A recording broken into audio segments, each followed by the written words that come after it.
अब ये लोक दल वाले राजनीतिक षड्यंत्र कर रहे, डीपी राकेश टिकैत जी की लगाओगे फेसबुक पे, कार्यकर्ता लोक दल के, फिर संजीव बालियान को गाली देंगे, मुर्दाबाद लिखेंगे, फिर बीजेपी वाले उस पर रिएक्ट करेंगे। यानी कि यूनियन की और बीजेपी की भिड़ा रहे, फायदा खुद उठा रहे इस चीज का। हम ये नहीं चाहते कि मान लिया हम यूनियन का सम्मान करें, राकेश टिकैत जी हमारे चौधरी हम सम्मान करें, लेकिन वे खुलकर राजनीति करो ना, अपने डीपी लगाकर अजीत सिंह आओ राजनीति करो, मतलब ये ना करो, तनावपूर्ण माहौल ना करो। यहाँ जिस पे तरीके से खुलेआम कहा जा रहा है कि भाजपा के नेता है उनको ना बुलाए, गाँव में ना घुसने दे। अरे कौन है भाई, सबका सब जगह जाने का अधिकार। देखो भाजपा का नेता हो, शालीनता से आप उनसे सवाल पूछो, अगर आप संतुष्ट नहीं हो उसके सवाल तो वोट मत दो भाई। वोट से बड़ा विरोध तो नहीं कुछ भी। 2013 में जो दंगे हुए वो बहुत बड़ी दुखद घटना थी, उसमें हम जेल गए, 2-3 महीने जेल काटी हमने, हमारा कोई पता लेने आया, वो कोई लोक दल का हो, सपा का हो, किसी का भी हो।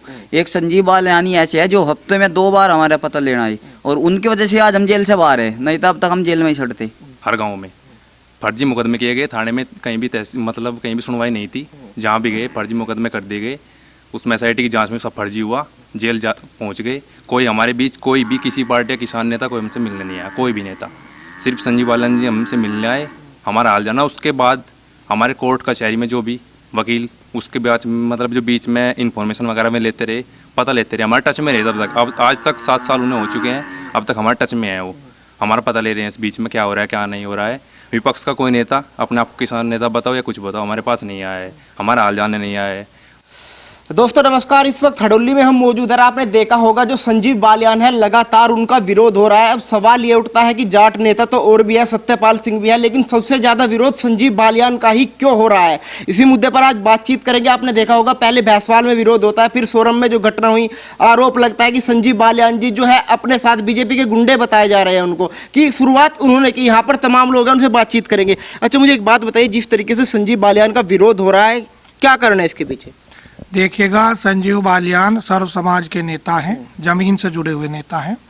2014 से अब तक 7 साल उनके सांसद के कार्यकाल को हो चुके हैं। लगातार वो जनता जनार्दन के बीच में रहते हैं, हमेशा लोगों के सुख दुख में शामिल होते हैं। ये कोई नई बात नहीं है, जब से वो सांसद बने हैं तब से वो जनता के बीच में लगातार जा रहे हैं। परसों सोरम गाँव में एक 13वीं थी, 13वीं में वो शामिल होने गए थे। वहाँ पर राष्ट्रीय लोकदल के ब्लॉक अध्यक्ष और आइडेंटिफाइड वर्कर राष्ट्रीय लोकदल के 5 लोग, सोरम की जनसंख्या है 20,000, और केवल 5 लोगों ने वहाँ मुर्दाबाद के नारे लगाए। इसके बाद जिनके यहाँ पर वो गए हुए थे 13वीं में, उन्होंने उस पर काउंटर रिएक्ट किया, उन्हें वहाँ से भगाया गया। ये पूरी घटना थी। उसके बाद उन लोगों ने बताया कि हम तो भारतीय किसान यूनियन के हैं। मैं पूछना चाहता हूं, 2017 में वही लोग योगराज सिंह के एजेंट थे। योगराज सिंह का एजेंट भारतीय किसान यूनियन का व्यक्ति नहीं हो सकता। क्यों नहीं हो सकता? क्योंकि योगराज सिंह ने चौधरी नरेश टिकैत जी पर 302 का फर्जी हत्या का मुकदमा लगाया हुआ है। योग चौधरी साहब हर महीने तारीख पर जाते हैं मुजफ्फरनगर। आज तक भी किसी लोकदल के व्यक्ति ने क्यों नहीं पूछा कि चौधरी साहब पर फर्जी मुकदमा क्यों लगाया गया है, क्यों चौधरी साहब बेवजह तारीखों पर जा रहे हैं। लोकदल के नेता हैं योगराज सिंह। अजीत सिंह ने 2017 में चौधरी साहब की क्षेत्र से उन्हें विधानसभा का टिकट थमा के भेजा, तो क्या ये हमारे चौधरी साहब का अपमान नहीं है? ये पूरी बालियान खाप का सवाल है कि योगराज सिंह को क्यों आज तक भी लोकदल में रखा गया है, जिसके कारण यहाँ पर इस तरह की स्थिति पैदा हुई है। आप बालियान खाप की बात कर रहे हैं, संजीव बालियान भी बालियान खाप से है, फिर उन्हीं का विरोध क्यों हो रहा है लगातार? विरोध उनका इसलिए हो रहा है क्योंकि वो सर्व समाज के नेता है, वो फेसबुक ट्विटर के नेता नहीं है। विरोध उसका होगा जो क्षेत्र में जाएगा। और विरोध कौन कर रहा है? राजनीतिक पार्टी के गुंडे।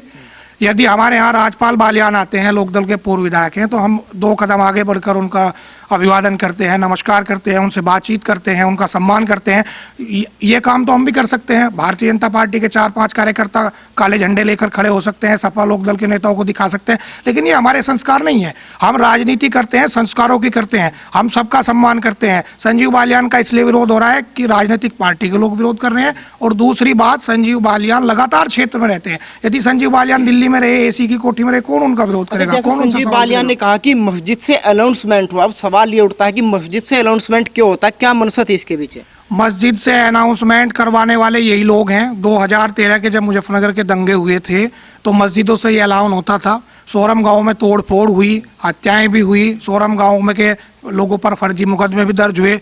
मैं पूछना चाहता हूँ, कौन खड़े हुए उनके साथ? क्या कोई बिरादरी का मसीहा उनके पास आया? क्या कोई बड़ा नेता उनसे हालचाल जानने आया? कोई नहीं आया साहब। ये संजीव आपने बड़े नेता की बात की, कल दिल्ली से आ गए वो 2 घंटे में आपने देखा उनके बीच थे। आज जातिगत टकराव हुए, लोकदल इसमें अपनी संजीवनी ढूंढने का काम कर रहा है, तो मैं उन्हें बड़े नेता को कहना चाहता हूं कि मुजफ्फरनगर की जनता आपस में आपके बहकावे से लड़ने का काम नहीं करेगी। जब मुजफ्फरनगर की जनता अनाथ थी 2013 में, हमारा कोई नहीं था, चारों तरफ बिरादरी पर आक्रमण हो रहे थे, पूरी बिरादरी खतरे में थी। उस समय एक नेता, और नेता भी नहीं थे उस समय, संजीव बालियान खड़े हुए केवल हमारे लिए, और संजीव बालियान ने ही पूरी तरीके से हमारा साथ दिया। उस समय चौधरी साहब क्यों नहीं आए? मुजफ्फरनगर उनकी बात देखता रहा, लेकिन वो नहीं आए।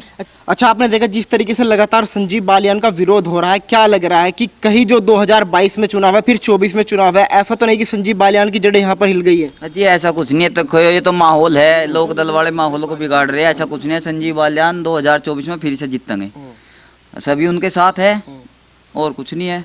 ये तो एक अफवाह हो रही है आपस में, मतलब लोग बाग गलत फहमी पैदा कर रहे हैं लोगों में। अच्छा, जैसे बालियान जी ने कल भी कहा कि आपसी भाईचारा खराब मत करे, कौन वो लोग हैं जो चाहते हैं कि आपस में टकराव हो? भाई यही लोक दल के, कुछ लोक दल के हो गए, कुछ सपा के हो गए। जैसे वो सामने भैंसवाल में घटना हुई, वहाँ पे भी वो एक विधायक है, कुछ उसके भतीजों ने सपस है, उन्होंने संजीव बालियान मुर्दाबाद के नारे लगाए। उनसे बोलने से थोड़ी मुर्दाबाद हो जाएगा संजीव बालियान। ऐसे ही फिर सोरम में हुआ, यहाँ पे कुछ लोक दल के, बस यही है और कुछ नहीं है। अच्छा, बालियान जी कह रहे थे कि 2013 में जिस समय दंगे हुए थे उस समय कोई नहीं आया था, मैं इन लोगों के साथ खड़ा था, फिर सीए के बाद मुजफ्फरनगर जला, तब भी कोई सांसद नहीं था, मैं अकेला था जो मुजफ्फरनगर में। जी जी ये ठीक बात है। 2013 में जो दंगे हुए वो बहुत बड़ी दुखद घटना थी, उसमें हम जेल गए, 2-3 महीने जेल काटी हमने, हमारा कोई पता लेने आया, वो कोई लोक दल का हो, सपा का हो, किसी का भी हो। एक संजीव बालियानी ऐसे है जो हफ्ते में 2 बार हमारा पता लेना है, और उनकी वजह से आज हम जेल से बाहर है, नहीं तो अब तक हम जेल में ही सड़ते। अच्छा, क्या हुआ था आपके साथ? कह रहे हैं कि फर्जी मुकदमे भी उस समय लगाए गए थे। बस जी ऐसा, हम तो घर पे थे, सपा की सरकार थी, जो गांव के है, मतलब जो सपा के कैंडिडेट थे, कुछ ही समझ लो, उन्होंने नाम दे दिए, थाने में नाम जाले, लिस्ट आगे बन के, बस वो ही नाम चलते रहे और कुछ नहीं है। सब अपने घर थे, कोई A to Z सब फर्जी मुकदमे फंसे हुए गाँव में। तो क्या लग रहा है, अब जो राष्ट्रीय लोक दल है पूरी तरीके से राजनीति भुना रही है, अपनी जो खोई हुई जमीन थी उसको तलाश रही है? बस वही है, ये इसका ही फायदा उठा रहे हैं और कुछ नहीं है। ये किसान आंदोलन से जुड़ के बस भाजपा को खत्म करना चाह रहे हैं, ऐसा होगा नहीं। अच्छा, अजीत सिंह जी जाट नेता में आते हैं, संजीव बालियान भी जाट नेता में आते हैं, अब होड़ ये मच गई है कि बड़ा जाट नेता कौन है? नहीं, संजीव बालियान तो एक आम साधारण किसान परिवार में पैदा हुए हैं। बड़े नेता तो चौधरी अजीत सिंह ही है, संजीव बालियान बड़े नेता नहीं है। संजीव बालियान जमीन के नेता हैं, संजीव बालियान लोगों के बीच रहते हैं, संजीव बालियान दुख सुख में शामिल होते हैं। बड़े नेता नहीं है संजीव बालियान। संजीव बालियान एक आम कार्यकर्ता है, जमीन से जुड़े हुए हैं, लोग उनसे प्यार करते हैं, इसीलिए उनको घेरने का प्रयास हो रहा है। वो चाह रहे हैं कि वो दिल्ली चले जाएं। अच्छा, ताऊ जी क्या लग रहा है क्षेत्र में जो तनाव का माहौल है उसके पीछे क्या वजह दिखाई दे रही है? तनाव का मामला जो है, वैसे जो यूनियन है ना वो तो सही चल रही थी, अब लोक दल वालों ने जो है गड़बड़ कर दिया सब मामला। जैसे प्रियंका गांधी आ गई, बघरे में पंचायत हुई, उसके बाद सहारनपुर में ये तो भड़का रहे जी लोगों को, और कुछ नहीं है, इनका काम ही वही है भड़काना। तो लोग भड़क क्यों रहे हैं? समझ से काम क्यों नहीं ले रहे? बुद्धि कम है जी, इनमें बुद्धि कम है लोगों में। हाँ जी, आपको क्या लग रहा है जिस तरीके से इस समय तनावपूर्ण माहौल हो रहा है, जो बालियान जी है उनका लगातार विरोध क्षेत्र में हो रहा है? देखो जी, जो काम करेगा उसका विरोध तो लोग मतलब चमकते सितारे को सब चमक फीकी करनी सोचे है उसकी। जैसे बालियान जी है, इतना विकास बालियान जी ने, मैं चैलेंज कर रहा, पूरे जिले की छोड़ दो, अपना गांव मेरा सदरुद्दीन नगर गांव है, 20 साल 30 साल पिछले एक तरफ और ये 7 साल एक तरफ, मैं गांव छोड़ दूं अगर कम हो जा काम 1% भी, उन सब फालतू ही काम है, 3 गुना काम है मेरे गांव में, कुछ नहीं था मेरे गांव में। अब ये लोकदल वाले राजनीतिक षड्यंत्र कर रहे, डीपी राकेश टिकैत जी की लगाओगे फेसबुक पे, कार्यकर्ता लोकदल के, फिर संजीव बालियान को गाली देंगे, मुर्दाबाद लिखेंगे, फिर बीजेपी वाले उस पर रिएक्ट करेंगे, यानी कि यूनियन की और बीजेपी की भिड़ा रहे, फायदा खुद उठा रहे इस चीज का। हम ये नहीं चाहते कि मान लिया हम यूनियन का सम्मान करें, राकेश टिकैत जी हमारे चौधरी, हम सम्मान करें, लेकिन वे खुलकर राजनीति करो ना, अपने डीपी लगाकर अजीत सिंह आओ राजनीति करो, मतलब ये ना करो, तनावपूर्ण माहौल ना करो यहाँ पे। जिस तरीके से खुलेआम कहा जा रहा है कि भाजपा के नेता है उनको ना बुलाए, गाँव में ना घुसने दे, अरे कौन है भाई, सबका सब जगह जाने का अधिकार। देखो भाजपा का नेता हो, शालीनता से आप उनसे सवाल पूछो, अगर आप संतुष्ट नहीं हो उसके सवाल तो वोट मत दो भाई, वोट से बड़ा विरोध तो नहीं कुछ भी। अगर संतुष्ट है तो आओ, आने से क्या होगा भाई, आना चाहिए सबको भाई, लोक दल के भी आओ, सपा बसपा के भी आओ, कांग्रेस के भी आओ, हम तो नहीं कहते ओवैसी भी आओ, हम उसे भी बैठा लेंगे, कोई दिक्कत नहीं, सवाल जवाब भी तो करना चाहिए। तो जैसा 2022 में चुनाव है, फिर 24 में चुनाव है, पहले 22 का चुनाव है, प्रियंका गांधी लगातार रैली कर रही है, सब कह रहे हैं कि किसानों के साथ है। क्या लग रहा है कि सब अपनी खोई हुई जमीन तलाश रहे हैं यहाँ पर? भाई बिल्कुल ऐसा ही है। प्रियंका गांधी जी की रैली होती है में ही लोग, जैन जी की रैली होगी तो भी में ही लोग। आप एक बात बताओ, जैन जी का लट्ठी लगेगी हाथरस में, पंचायत करेंगे मुजफ्फरनगर में, कोई कांड कहीं हो पंचायत मुजफ्फर, यानी कि संजीव बालियान से न लोक दल वालों को खौफ लग रहा है। इन्हें जयंत जी की भाई जयंत चौधरी जी की जमीन तलाश रही हैं अजीत सिंह जी। भाई अजीत सिंह जी की उम्र काफी होगी, हैं अपने मतलब लड़के को सेट करना चाह रहे हैं। सत्यपाल सिंह जी तो उनके क्षेत्र के हैं, उनका तो कोई विरोध नहीं हो रहा वहाँ पर। जब सत्य भाई वो उन्हें पता इस चीज का, हम तो अपने वाले की बता सके इसकी, पर ये हकीकत है। बट सीधा तौर पर टारगेट संजीव बालियान से ही खौफ है लोक दल को, और किसी से नहीं। संजीव बालियान अड़ रहे हैं यहाँ पे। तो ऐसा तो नहीं कि 2022 में नुकसान झेलना पड़ेगा, बीजेपी साफ अब की बार यहाँ से। ऐसा कुछ नहीं, आप देख लियो, बीजेपी योगी जी मुख्यमंत्री पद की शपथ लेंगे 2022 में, और यहाँ से मुजफ्फरनगर से जीत के जाएंगे। क्या लग रहा था जी, वापसी होगी की? बिल्कुल नहीं होने की वापसी। अच्छा इनकी भाजपा वालों की होगी, जो वापसी होगी 100%। लेकिन विपक्ष तो कह रहा कि अब की बार साफ है। विपक्ष से अल्लाह करेगा वो तो बताओ। जिन पे से रोटी छीनी हो पहले तो वो तो देर मान लेंगे कि नहीं मान लेंगे। अच्छा भाई साहब, आरोप ये भी लग रहा है कि जो संजीव बालियान सोरम में गए थे कि 20-25 गुंडे थे उनके साथ, तो हॉकी डंडे थे, साथ में पिस्टल लगा, इस बात में कितनी सच्चाई है? नहीं, कोई गुंडा नहीं था, उनके समर्थक उनके साथ थे। और जिस समय सोरम के लोकदल के लोगों ने गाली गलौज करनी शुरू की तो सोरम के ही लोगों ने उसे रिटेलिएट किया, सोरम के लोगों ने ही विरोध किया, उन्हें वहां से भगाया गया। कोई लाठी डंडे किसी के पास नहीं थे, कोई किसी तरीके के हथियार किसी के पास नहीं थे, पूरी तरीके से झूठी बात है ये। और मैं फिर दोबारा कहता हूँ, संजीव बालियान जमीन के नेता हैं, वो जमीन में लोगों से मिलेंगे। उनका विरोध है तो आप चुनाव में उन्हें वोट न दें। ये कौन सा तरीका है कि वो आ रहे हैं और आप उनका विरोध करेंगे? आप किसका विरोध कर रहे हैं? एक विकास पुरुष का विरोध कर रहे हैं जो 24 घंटे जनता के बीच में रहते हैं। इतने काम मुजफ्फरनगर में, इतने काम हुए 67 साल में, इतने काम नहीं हुए जितने पिछले 6 सालों में मुजफ्फरनगर में विकास हुआ है। आप मुजफ्फरनगर की सड़कें देखें, आप मुजफ्फरनगर के लोगों के अंदर हौसला देखें। हमारी स्थिति ये हो गई थी कि हम थाने तहसील तक नहीं जा सकते थे। मुजफ्फरनगर में 15 साल से कौन सांसद था? क्या कभी भी आए हैं? 15 साल से मुजफ्फरनगर में मुस्लिम सांसद थे।